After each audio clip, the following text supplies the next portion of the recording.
क्या नाम हुआ? अन्नू कुमारी, कौन से डिस्ट्रिक्ट से आए? सारण, tan 45 डिग्री का वैल्यू कितना होता है? 1, अच्छा वाह। और कैल्शियम कार्बोनेट का रासायनिक सूत्र? CaCO3, sulphuric acid? H2SO4,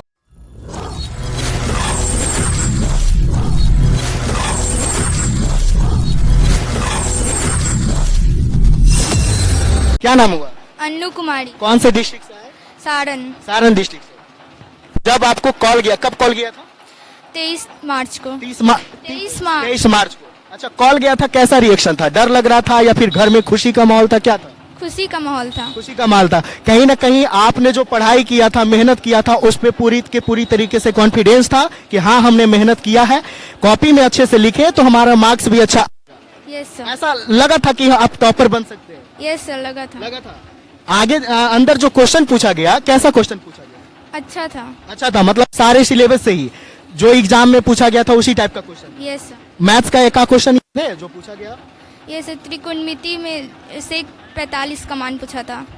अच्छा, सेक 45 डिग्री का। tan 45 डिग्री का वैल्यू कितना होता है? 1, अच्छा वाह। और कैल्शियम कार्बोनेट का रासायनिक सूत्र? CaCO3, sulphuric acid? H2SO4, बताइए, जितना भी टॉपर निकल रहे हैं, सारे टॉपर सारे सवालों का सही सही जवाब दे रहे हैं, इसीलिए इनको टैलेंटेड नहीं मल्टी टैलेंटेड कहा जा सकता है। और मल्टी टैलेंटेड होने के नाते ही ये जो है यहाँ तक आए हैं। बताइए, आप एक छोटे से ग्रामीण इलाके से आए हैं, एक नॉर्मल से परिवार से होंगे और यहाँ तक पहुंच पाए, कहीं ना कहीं ये बहुत बड़ी उपलब्धि है और बिहार के लिए एक बहुत बड़ा मैसेज है कि बेटियों को जो टैलेंट है उसको घर में दबा कर नहीं रखे, बल्कि क्या करें, बेटियों को टैलेंट को है जो बाहर उजागर करने का मौका दे और जहां तक बेटियां पढ़ना चाहे उनको वहां तक पढ़ाना चाहिए। क्या आपके ऊपर भी ऐसा लगता है कि आगे है जो आपको पढ़ाई में कुछ बाधा हो सकता है कि मैट्रिक इंटर तक ही पढ़ो, ग्रेजुएशन करने के बाद ही उसके बाद पढ़ाई नहीं करो, ऐसा कुछ दबाव वगैरह है? No sir. क्या पेरेंट्स क्या कहते हैं कि जितना पढ़ना चाहोगे उतना पढ़ाएंगे? यस सर, और पढ़ाना भी चाहिए, पढ़ाना भी चाहिए, क्योंकि लड़के को जो है स्वतंत्रता है कि वो किसी भी कोचिंग में जितना जब तक मन चाहे वहां तक पढ़ सके, तो लड़कियों को क्यों नहीं, लड़कियों को भी पढ़ने का अवसर देना चाहिए। हमारे समाज में गलत कुरीतियां है कि लड़कियां है जो मैट्रिक इंटर कीजिए और उसका मैरिज कहीं ना कहीं कर दीजिए, अपना घर बसाइए, है कि नहीं? यस सर, लेकिन ये समाज की भ्रांतियां दूर करनी होगी आगे चल। बिल्कुल, तो आप लोग जैसे जो बेटियां, जो शिक्षित बेटियां हैं, उन्हीं को आगे आना पड़ेगा। आपको जो अपनी लड़ाई है वो खुद लड़नी होगी। ये महिलाओं की लड़ाई है, लड़कियों की लड़ाई है, तो उसको लड़की ही लड़ेगी। कहीं ना कहीं अगर हम कुछ बोलते हैं तो लड़के हैं जो हमको कहेंगे कि पक्षपात कर रहा, लेकिन पक्षपात नहीं, ये बिल्कुल सही बात है कि लड़कियों को पढ़ने में कहीं ना कहीं बाधा पहुंचाया जाता है। ये कौन है साथ में?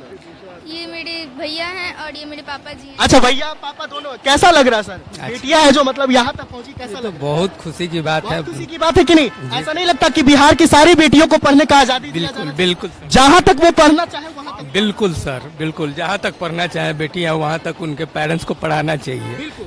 यथासंभव कोशिश करना चाहिए कि वहाँ तक पहुँचाए। समाज में एक गलत अवधारणा बना हुआ है कि बेटियों को मैट्रिक इंटर कीजिए, इससे ज्यादा नहीं पढ़ाइए, ऐसा है कि नहीं? बिल्कुल ऐसा है, लेकिन अब समाज का रवैया भी धीरे धीरे चेंज हो रहा है। चेंज हो रहा है, कहीं ना कहीं लड़कियां शिक्षित हुई है। आप देखिए, ये तो मैट्रिक है, यूपीएससी में लड़कियां हैं जो अपना परचम लहराती है, तो कहीं ना कहीं ये बहुत बड़ी खुशी की बात है और इससे एक मैसेज आता है कि हम जो लड़कियां हैं वो लड़कों से कम नहीं है। अगर हमें भी उड़ने का अगर मौका दिया जाए तो हम किसी से कम नहीं है। सही है कि नहीं? तो फाइनली जो है वो बिहार के जो बेटियां हैं उनको क्या मैसेज देना चाहोगी? हम बिहार की बेटियों को यही मैसेज देना चाहते हैं कि उनके जीवन में जितनी भी कठिनाई आ जाए, उन सभी कठिनाइयों का सामना कर वे आगे बढ़ें। बिल्कुल, और कहीं ना कहीं है जो मतलब ये जो गलत अवधारणा है उसको खत्म किया जाए, यस, है ना?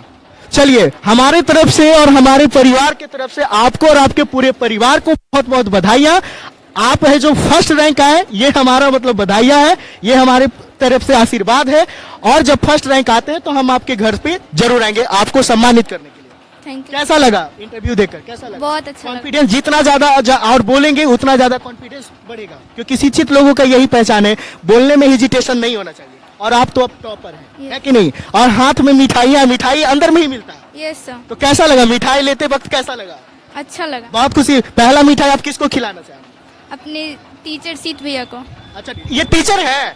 अच्छा, कौन से कोचिंग में आप पढ़ाते हैं भैया? हम जय हनुमान कोचिंग सेंटर अपना खुद का कोचिंग है अच्छा। और वहीं पे हम लोग पढ़ाते हैं। और उससे बहुत अच्छा परफॉर्मेंस इसका बचपन से ही रहा है। और 8 क्लास में भी ये जो डिस्ट्रिक्ट में होता है ना ये क्यूज प्रतियोगिता, ओलंपियाड उसमें भी ये टॉप रही है। और उसके बाद 9th में भी अपने स्कूल में टॉप रही है। और साथ साथ हम लोग ये आशा करते हैं कि इस बिहार बोर्ड के भी इस टॉप लिस्ट में नंबर 1 पे रहेगी। बिल्कुल बिल्कुल, यहाँ तक पहुंच गए तो कहीं ना कहीं एकदम बिल्कुल अब सफलता के करीब है।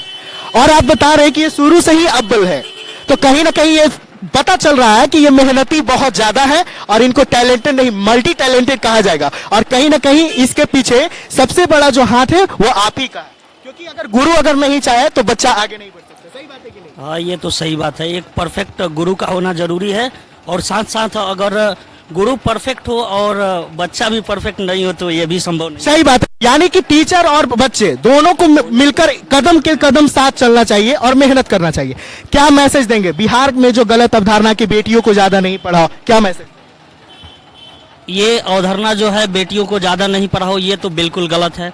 मैं यह चाहता हूं कि प्रत्येक बेटियां पढ़े। जैसे आप देख रहे हैं अभी समाज ऊपर उठ रहा है काफ़ी हद तक, यूपीएससी से लेकर बीपीएससी तक हर एग्जाम में देखिए परचम लहरा रही हैं बेटियां। यहां तक कि इस बिहार बोर्ड के ऑफिस के गेट के बाहर आप देखिएगा तो केवल बेटियों का तांता लगा हुआ है। एक भी लड़का देखने के लिए नहीं मिल रहा है, सिर्फ ही सिर्फ लड़की। लड़के बहुत कम है, क्योंकि अब लोग जागरूक हो चुके हैं और जागरूक होकर अपने बेटियों को आगे बढ़ने का अवसर दे रहे हैं। और बेटियों को जहां तक मन है उसको पढ़ने का मौका, ये आज़ादी बिल्कुल देना चाहिए। हाँ हर गार्जियन के पास यही मैसेज आप पहुंचाना चाहते हैं? हाँ, यही मैसेज पहुंचाना चाहते हैं। प्रत्येक गार्जियन अपने बेटियों को खुलकर अपना प्रतिभा दिखाने का अवसर जरूर दें और खूब पढ़ाएं। अच्छा बताइए, आप है जो ये जो है 10th के क्या करने वाली है? बताओ। 10th के बाद 12th। 12th के बाद मतलब क्या आगे क्या फ्यूचर है, क्या बनना चाहोगी? Doctor, engineer, IAS? क्या? मैं एक IAS ऑफिसर बनना चाहती हूँ। अच्छा, आईएएस ऑफिसर बनना चाहते हैं। कैसा, ईमानदार वाला या फिर बेईमान वाला? ईमानदार। ईमानदार, गरीब लोगों को मदद करने वाला। Yes. यूट्यूब वगैरह वीडियो पे देखते होंगे कि एक आईएएस ऑफिसर जो है नॉर्मल आम आदमी के जैसा होकर और आम आदमी को हेल्प करता है। तो ऐसा सभी को बनना चाहिए और कहीं ना कहीं इसमें लड़कियों को सबसे पहले आगे आना चाहिए, क्योंकि लड़कियों को ही समाज में है जो बहुत ज्यादा दबा कर रखा जाता है। सही बात है कि नहीं? यस। चलिए, यहाँ आपसे बात करके बहुत हमें खुशी मिला और हमारे तरफ से बधाइयाँ कि आप फर्स्ट रैंक जरूर आए और अपने गुरु और अपने पिता माता पेरेंट्स परिवार का और देश का राज का मान जो गौरव है उसको क्या करें, बना के रखें। चलिए, बहुत बहुत बधाई। Thank you sir.